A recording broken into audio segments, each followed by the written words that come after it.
Hello everyone, welcome to StudyIQ. So we will continue our discussion on economy. We are in the module International Organizations. Okay, so we were talking about international organization. We have completed WTO and now we are in the module or regional trade agreements, right? So if you see regional trade agreements, it is actually promoting what? It is actually promoting a kind of regionalism. Right? So I've told you how is it promoting regionalism. It is almost like, between region. Which one is better? Multilateralism is better. In that context, which one is what we are discussing? We have discussed already about WTO. So the better one is obviously, without no doubt, it is multilateralism, WTO. And if you see, we are signing a lot of regional trade agreements with different countries, right? So do you think that we are moving towards regionalism? No. Our objective is basically to promote multilateralism only, but these regionalism are means of that promotion of multilateralism, because we got stuck into many discussions and debates in WTO, right? We have discussed about Singapore issues, we have already discussed about Doha development round, we have also discussed about Bali ministerial conference, Nairobi ministerial conference, Nairobi packages. So everything that we have covered, so you have understood that we stuck with a lot of problems, especially the developing countries. So to achieve this, some regional trade agreements is also required, right? So that will actually give you some bargaining power in the multilateral forums like WTO. Now, what are the impact of, or the main impact of this regional trade agreement? There are two effects. If you remember, we have discussed about theory of custom union. Custom union is a kind of regional trade agreement. So there are different types of regional trade agreements. There is a preferential trade agreement, there is free trade agreement, there is custom union, there is common market, there is economic union, and in all these, the level of cooperation is actually increasing, right? So everything is actually based on this CECA. You may see this diplomatic words like Comprehensive Economic Cooperation Agreement, Comprehensive Economic Partnership Agreement, okay, bilateral investment and promotion and protection agreement, bilateral investment promotion protection agreement that we have signed with Netherlands, okay, then bilateral, this BTIA, bilateral trade and investment agreement, okay. So all these are actually diplomatic words. In all these, see, cooperation is there or partnership is there, so just changing from cooperation to partnership. So when we talk about CECA, it is not just trade. See, cooperation, when we are talking about cooperation, if we are talking about trade, cooperation is much more than trade, right? So cooperation is a slightly higher level, and if you talk about partnership, this is also slightly at higher level. So all those things that we have discussed, whether preferential trade agreement or free trade agreement, okay, or custom union or common market or economic union, all these are the different levels of cooperation or integration or partnerships, and we have already discussed it. I'll quickly discuss about that also here. But apart from that, what we have discussed as part of theory of custom union, I have told you this theory is actually given by Jacob Wiener. There are two effects of free trade agreements or regional trade agreements. The two effects are basically, one, trade creation. So it actually creates trade. I'll show you how is it going to create trade. Second, trade diversion or trade distortion, okay. So it could be better to write diversion. So regional trade agreement is having a capacity to divert trade from one block to other. I'll show you, for example, if you take two countries, A and B, or let's take three countries, A, B, C. Let's talk about a product, let's say PX. PX is a product, and the price of that product in country A is 10, country B is, let's say, 7, country C is, let's say, 7, okay, or country C, let's take it as 6. So let's take it as 6. So 10 in A, 7 in B, and 6 in C. Now, if let's suppose the tariff, if A's price is so high, so A wish to import, right? And if the tariff is common for B and C, let's say 2 rupees the tariff, then what will be the cost if you need to import from C? 8 rupees, 6 plus 2. From B, it will be 9. So from where you will import it? You will import it from C. So there will be a trade between A and C in normal situation, if there is a common tariff for both countries, B and C. But imagine a different case, that you're signing a free trade agreement with A and B. Now when you're signing a free trade agreement, that means the trade is free, there is no tariff. At least in theoretical terms, there is no tariff. So imagine in that way, maybe some minimum tariff will be there, but as of now you take it as no tariff. So there is no tariff. So this 7 was the cost of the item over there. So when you're importing also, it will be 7 because no tariff, right? But here this 2 is there, this tariff is there because you don't have any such agreement between A and C. So here the cost will be 8. Now here the cost will be 7. So what happened now? Do you import from C or B? You will import now from B. So what happened? Earlier you used to import from C. Now because of the free trade agreement that you have signed with B, you are now able to import from B at lesser price, right? So this free trade agreement is actually diverted the trade between A and B to A and C. So that is what you mean by trade diversion. See, what is the disadvantage here? This is actually a negative concept. It is actually negative. Why it is negative? Because who is more efficient here? Who is the more efficient producer of that product PX? C is the more efficient producer, right? Because per unit cost is so less for C and here it is more. So who is losing here? The more efficient producer is actually losing because of the free trade agreement. So that is actually the negative. So trade is diverted between A to C to A to B. Why now A is preferred to buy from B? Only because of the free trade agreement. If there was no such free trade agreement, do you think A will buy from B? It will cost 9. Then A will buy from C only because it will cost 8. Now because of free trade, it will cost 7 if you buy from B. So that is why the trade is shifted. So that's what you mean by trade diversion, is the negative effect. Why I'm saying it is negative effect? Because he is the most efficient producer. What is the advantage of having common tariff? The advantage of having common tariff is you will always import from the best producer or the efficient producer. So if there is a common tariff, the efficient producer will get the benefit. Now see, when we talk about the free trade, the negative is it's kind of discrimination. So here you're actually, despite the fact that B is not the efficient producer compared to C, since you have a free trade agreement with B, you are importing from B. Anyway, you are only concerned about at what price you are getting. Okay, but had there been a common tariff, you will not import from B. Why? Because then you will concern about the price between B and C will give you better price advantage. So I hope that is clear. That is what trade diversion, that is negative effect. Now what is the positive effect? Positive effect is what I have told you, trade creation. I'll show you how is it going to create trade. Let's take another product PY. So let's say same 3 countries A, B and C. Now in country A, the product price is actually, let's say 5 rupee, country B 4 rupee, country C let's say 4 rupee. Okay, so this is the price. Now as before I have discussed the common tariff. First you take the case of common tariff. Let's say 2 rupee. Okay, so let's say 2 rupees. So this cost 6 and this cost 6. So do you think A will import from any of them? No, because in A the cost is 5 only. But when you are importing, it will cost 6. So at this stage, you are not going to import. So do you think is there any trade between now A and B and A and C on this particular product? There is no trade as of now. Okay, so if there is a common tariff and if this is a situation, there is no trade here. But now imagine the situation, you are signing a free trade agreement between A and B. So between A and B, you are signing a free trade agreement. So there is no tariff. So if you buy from here, the cost will be 6. Now since free trade, the cost will be 4. So if you are buying from B, cost is 4. In A, the cost is 5. So do you prefer to buy from B? Yes. Now you prefer to buy from B because cost is 4. Okay, and in A the cost is 5. So does that mean there is a trade created? Earlier there was no trade. When there was a common tariff, it was cost is 6 here also, and when you are importing, it was considered as a loss for you. So there was no import, there was no trade. Now the trade is actually created because of this free trade. So that free trade made it possible for you to buy from the other country, which is slightly at a lesser cost. So do you understood that it is also having a trade creation effect? So trade diversion and trade creation, these are the two effects of regional trade agreement, or specifically this theory is related to custom union. Who gave this theory? Jacob Wiener gave this theory. Okay, so I hope you understood. Now the different levels of regional trade agreements, starting from PTA, preferential trade agreement. So here there will be concessional tariff. Okay, and above this there will be free trade agreement.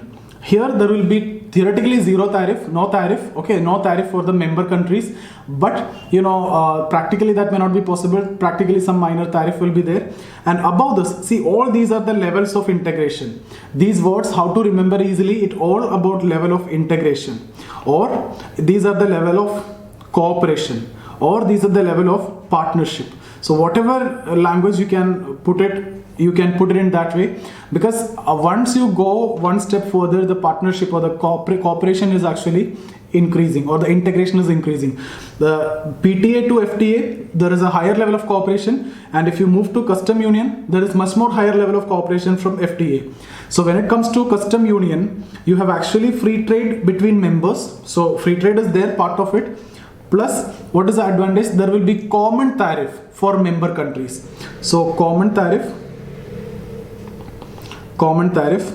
for member countries. What is the advantage of this and all? I have already discussed in detail in our previous sessions. You can go back and watch that videos. See here, the advantage will be now you can import from the most efficient producer. Okay, so if you have missed out those videos, you can get in touch with me here. That's my Instagram ID. You can join the Telegram channel for all my videos over there. So if you want any classes or anything, you can actually get in touch with me. Regular classes or online classes are available with StudyIQ. The economic classes, sociology classes, or history, or whatever GS, whatever preparation that you want, you can get in touch with me here. And this is my Instagram ID, or you can join the Facebook page also. So this is my ID, Sia Zafir or Zia IAS. So these two are my Facebook page. These are my Instagram and Telegram channel. You can get in touch with me in any of this. If you need any mentorship or any help or test series or anything, you can come over there. Okay, so this is how the custom union, slightly higher than free trade agreement, and above custom union, some more integration is what you will see in common market. So here the advantages of custom union will be there. That means free trade will be there, common tariff for non-members will be there, plus there will be a free movement of labor and capital. That is also allowed. Okay, so free movement of labor and capital. Now what about economic union? When it comes to economic union, common market, what all things are there? So all these are available.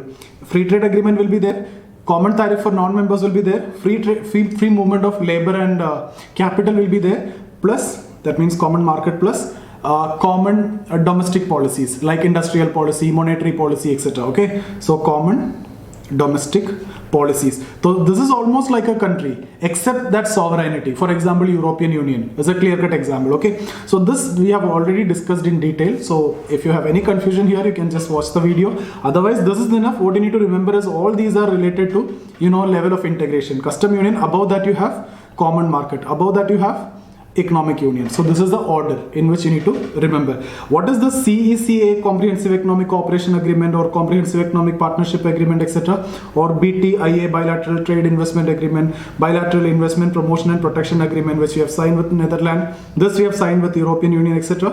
What are this? These are diplomatic words. So in all these you will see one or the other of this. When we talk about Comprehensive Economic Cooperation Agreement, that cooperation, any of this element will be the agreement. Okay, it could be customs union, it could be common market, it could be economic union in case of European Union, okay, or in case of free trade agreement in case of SAFTA, okay, or before it was SAFTA, preferential trade agreement. So it could be anything. I'm not now getting into the details that we have already covered. Okay, now here in this session what we will do is we will talk about mega regional trade agreements. Okay, so mega regional trade agreements. So mega RTAs, mega regional trade agreements. So in this first one that we need to discuss is actually RCEP, right? Regional Comprehensive Economic Partnership. Regional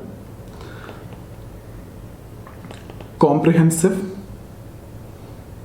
Economic Partnership. It is actually between ASEAN, there are 10 countries in ASEAN, I'll tell you what are they, and 6 countries, okay, so ASEAN plus 6. So with them actually there is a free trade agreement. Okay, so 6 other countries with which ASEAN is having free trade agreement. So that is what RCEP, Regional Comprehensive Economic Partnership. ASEAN 10 members plus 6 other members with whom ASEAN is actually having free trade agreement. So that is what regional comprehensive economic partnership. So it is actually a proposed comprehensive economic cooperation agreement. That means a kind of FTA among 10 ASEAN countries. Like what are they? Malaysia, Indonesia, Singapore, Thailand, okay, then Philippines. I'm talking about ASEAN members. The other 6 members also I'll tell after this, okay. Philippines, then Brunei, Laos, Cambodia, Myanmar, Vietnam. Okay, so these are the 10 ASEAN countries plus 6 countries. Okay, so 6 countries with which ASEAN have free trade agreement. What are they? India, China, Japan, Australia, New Zealand, and South Korea. Okay, so what is RCEP in simple terms? It is nothing but ASEAN 10 members plus 6 members. So what is the speciality of these 6 members? Actually ASEAN already have free trade agreement with the 6 members. Okay, so ASEAN plus 6 members with whom ASEAN having free trade agreements. Who are they? India, China, Japan, Australia, New Zealand, and South Korea. So these are the 6 members. And ASEAN, I hope all of you know the members. So the 6 members also you can remember easily: India, China, Australia, New Zealand from that continent, and then Japan and South Korea. Okay, so it will be very easy for you to remember.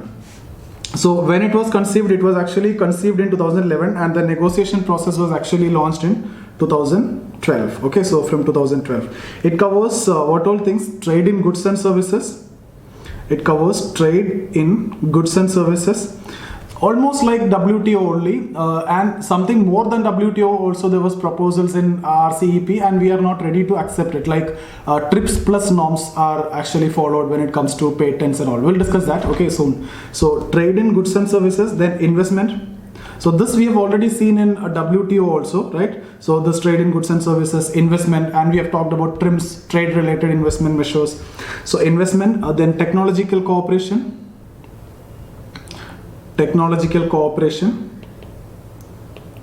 intellectual property rights. That also we have discussed under WTO, under TRIPS, trade related intellectual property rights. Here TRIPS plus norms, that means beyond TRIPS they need to have some more protection. Okay, so that we are not ready to accept it, because already we are in compliance with TRIPS. So cooperation and intellectual property, IP rights, dispute resolution.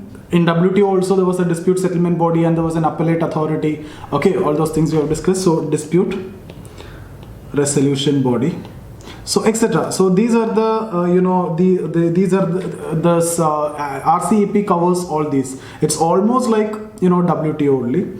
Okay, then the importance of this is actually it accounts for around 45% of population.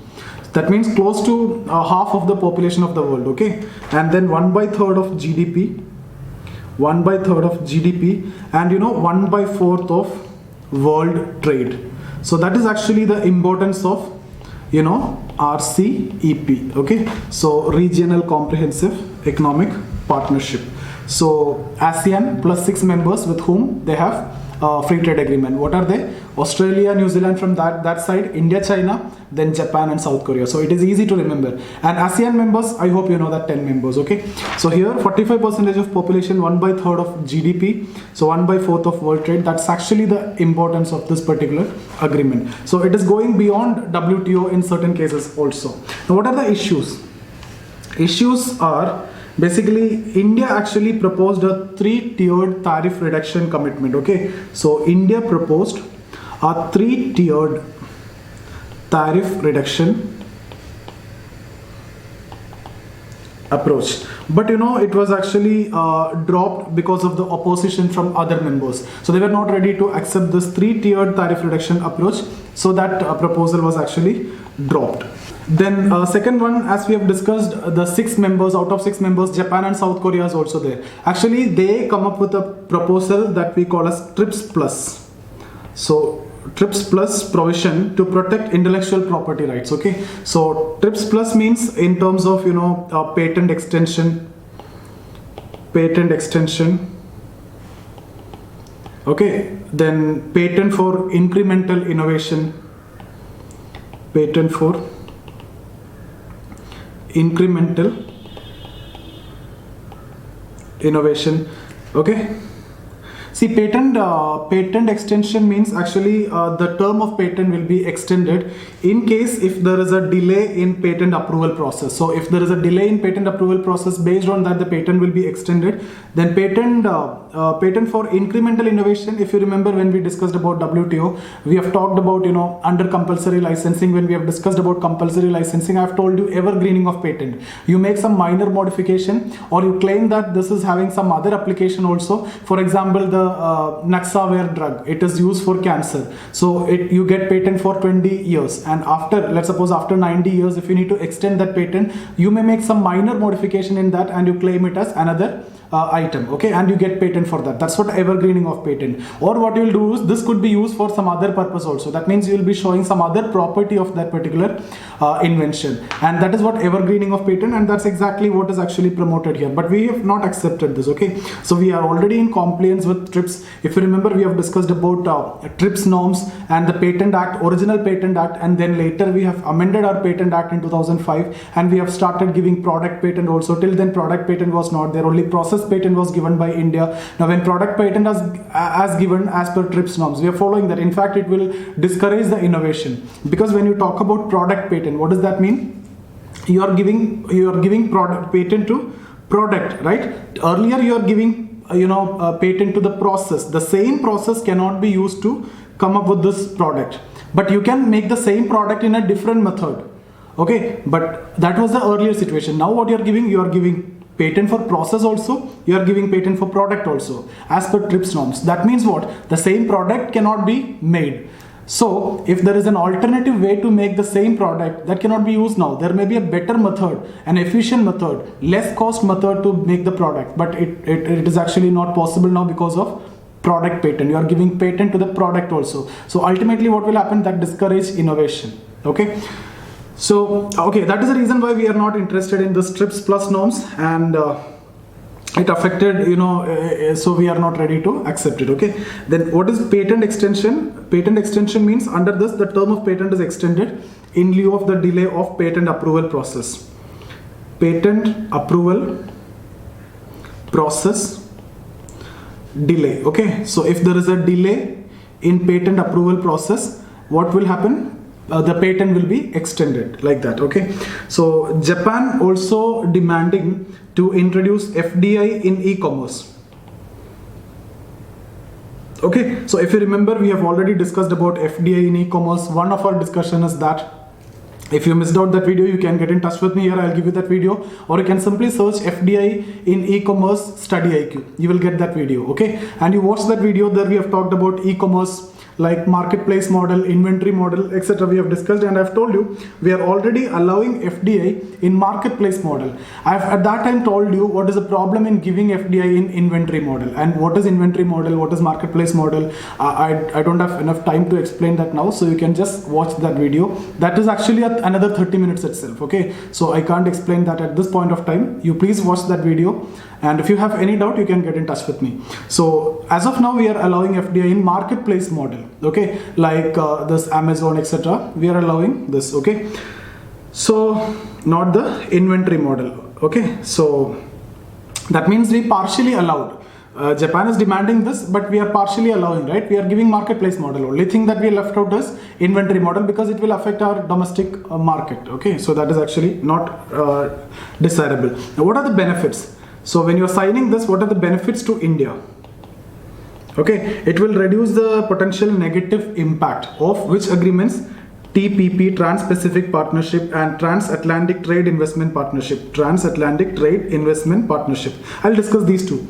Trans-Pacific Partnership, and Transatlantic Trade and Investment Partnership. So it will actually minimize, if you are part of RCEP and if you are in cooperation with them, it will actually minimize the potential impact or potential negative impact of these two partnerships. And it will actually, if you are signing RCEP, it will actually boost your service exports. Okay, so we have an upper hand in that. So service exports actually increase, and it will also enhance our Act East policy. So it will actually enhance Act East policy and hence India's strategic significance in Asia. So this Act East policy can be a GS question, it can be an essay question also. So I hope you will be knowing about this. You have to prepare this in detail later. Act East policy, you should be in a position to write this, whose concept is this, okay, and how we are from Look East policy, how to move to Act East policy, etc. You should be knowing in detail. I have already done a video on this particular topic. Okay, so what all things I am referring here, why I am not discussing some things in detail is because each and every terms we have done in detail in one of the video. I've done around thousands of videos in StudyIQ, so you will get everything related to your exam preparation within my videos only. Okay, so whether it is history or geography, whether it is history or economy or even sociology, we started now, and ethics I'll be doing now. Okay, and quantitative aptitude, we have done so many videos, more than hundreds plus videos are there in quantitative aptitude itself. Okay, so Act East policy, it will help. Then it will reduce challenges emanating from the other overlapping agreements, right? See, I've told you, because of many regional trade agreements, there will be a noodle bowl effect which will be created because of the overlapping terms and conditions. So that challenges could be solved, right? When you have a proper regional comprehensive economic partnership with the 16 members, it will actually solve that problem of noodle bowl effect. So problem of noodle bowl effect will be solved. Noodle bowl situation. What do you mean by this? The overlapping terms and conditions when you're signing with treaties between countries. Okay, so there will be overlapping terms and conditions. So ultimately, what should be your conclusion? Do you want to be a part of it? Yes, you want to be a part of it. It is actually good to be part of it. Lot of competitive advantages or comparative advantages are there for India in terms of all these. These are the benefits to India. So competitive advantages there, or a lot of comparative advantages there. But do we need to go for TRIPS plus? We don't want to go for TRIPS plus because we are already taking IP laws very seriously. We have implemented TRIPS norms, we have amended Patent Act, we are giving product patent. So all these things are done. TRIPS plus, beyond TRIPS, that's not required. TRIPS norms itself is so good. Okay, so we are taking IP laws very seriously. There is no need to go beyond that. Now we will quickly look into TPP, Trans-Pacific Partnership. TPP, Trans-Pacific Partnership. So it is actually an economic cooperation between USA and 11 Pacific Rim countries. Okay, 11 Pacific Rim countries. It was actually concluded in 2015 after 7 years of negotiation. So if you need to know what are these 11 countries, so Japan was there before also. So what all countries were there before? Few countries will come here so that you can it is easy to remember. Australia was there before. Okay, when Australia is there, New Zealand is also there. New Zealand, Brunei was a member of ASEAN, we have discussed. Vietnam, Malaysia, okay, Singapore.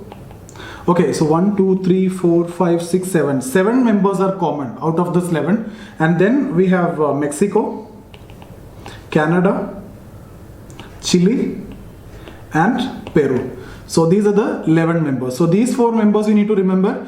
This 7 members are common, and USA plus this 11 members. So it will be easy for you to remember. So India, do you think India need to join this? India need not join because standards are much higher, especially when it comes to IP, even beyond TRIPS plus norms. Okay, so it is not desirable for India to join here. What about next one? TTIP, Transatlantic Trade and Investment Partnership. So it is actually a partnership between USA and European Union. So Transatlantic Trade Investment Partnership. Okay, so it's partnership between US and European Union. So I hope this is clear. 3 mega regional trade agreements, RCEP, okay, Regional Comprehensive Economic Partnership, TPP, Trans-Pacific Partnership, Transatlantic Trade and Investment Partnership. Okay. So that's about the session. I hope you understood everything that we have discussed today. If you have any doubt in any of the videos that we have discussed so far, you can get in touch with me here. That's my Instagram ID. Okay. Or you can join the Telegram channel. You will get all my videos over there. Everything is there. Or you can see here, this is a Telegram channel. Or this is the Instagram ID. These two are my Facebook page. You can get in touch with me in any of this. If you want to learn economy with me or history with me or general studies, any subjects, you can, if you need regular classes, you can get in touch with me, or the online classes are available with StudyIQ. You will get all those classes. Still, you will get my YouTube videos in this Telegram channel. Okay. So I hope you understood everything that we have discussed. So see you guys. Thank you.